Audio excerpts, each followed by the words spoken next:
Pardon, devam edelim.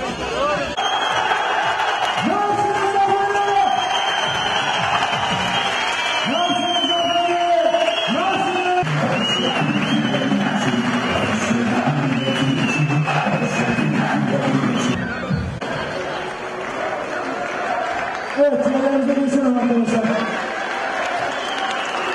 Hoş geldiniz diyoruz tekrardan.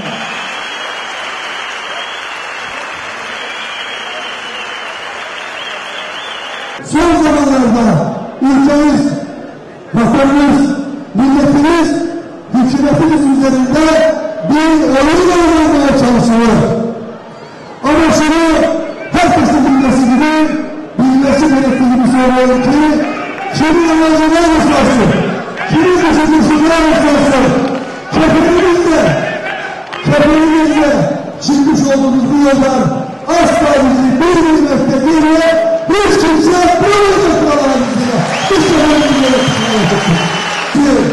Gelişmiş bir Türkiye'den, büyük bir Türkiye'den, refah seviyesi gelişmiş olan bir Türkiye'den, dört duran bir Türkiye'den, bağlısında, dünyanın her yerinde, nerede zulüm varsa, orada olan, zulme karşı olan bir Türkiye'den birileri rahatsız oldu. Türkiye'de elde etmiş olduğumuz ekonomik başarılarla birileri rahatsız oldu. İstediler ki geçmişte olduğu gibi borç aldığı için tarihe kalan bir başbakan olsun. İstediler ki sürekli borç alan, dünyanın üstü yerine gelmeyen, kendi içine kapalı olan bir Türkiye olsun istediler. Tabii şu anda hukuki bir süreç devam ediyor. Sadece başbakanımız değil, ben dahil olmak üzere bazı bakan arkadaşlarımız, evlatlarımız ve çalışanlarımız üzerinde kirli bir oyun tezgahlanıyor. Bakın bunları hep söyledim. Siz ben size tanıdınız. Ben sizleri tanıdım.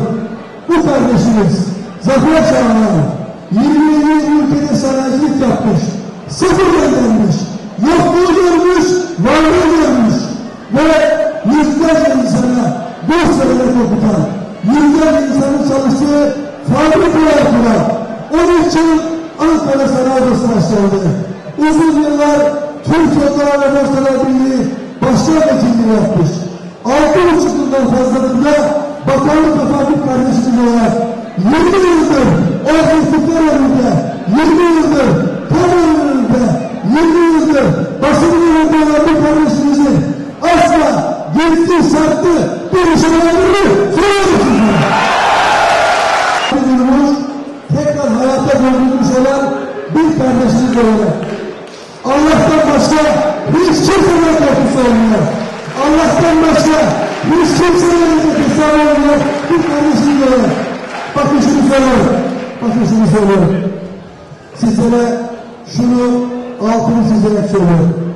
Zafer Çağlayan ne ailesini, ne partisini, ne kardeşlerini, ne çalışanlarını, ne de canı kadar sevmiş olduğu siz Mersinlerin başını önleyecek hiçbir şey yapmadı, yapmayacak bu hafta. Herkesin bilmesini istiyorum.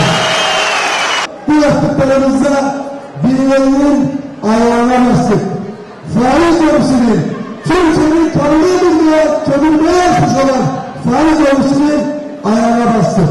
Ama şunu bilin ki, bu kardeşiniz hangi millet olursa olsun, Allah can verdiği müddetçe faiz ofisinin bırakın ayağını, dayanını basmaya devam edecektir. Herkesin bilmesini istiyorum. Ve bu konuda Zafer Çağlayan kardeşimizi, Türkiye'yi kurban etmeye çalışıyorlar. Tekrar söylüyorum.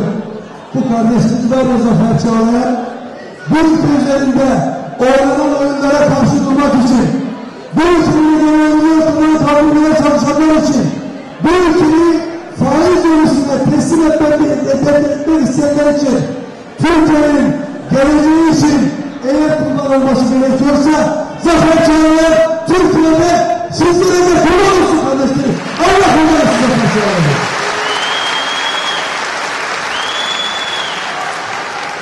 İşte Zafer Çağlayan bu. Ben yapmış olduğu hizmetlerden dolayı, milletimize yapmış olduğu hizmetlerden dolayı başıma ne gelirse hepsine razıyım. Çünkü biz Ahmet Ürünler konuşuruz. Kadere iman eden kederden yürüyor. Her gün bir sabraya. Ve milletimiz bu yönünü bozacak. Şimdi 30 Mart bunun için önem arz ediyoruz. Bakın 30 Mart diğer seçimlere benzemez. Millet alakalı. Bu konuda daha fazla konuşmayı uzatmayacağım. Biri geldiği zaman konuşacağım çok şey var. Biri geldiği zaman konuşacağım çok şey var. Ama şimdi bunları sizlerle paylaşayım istedim.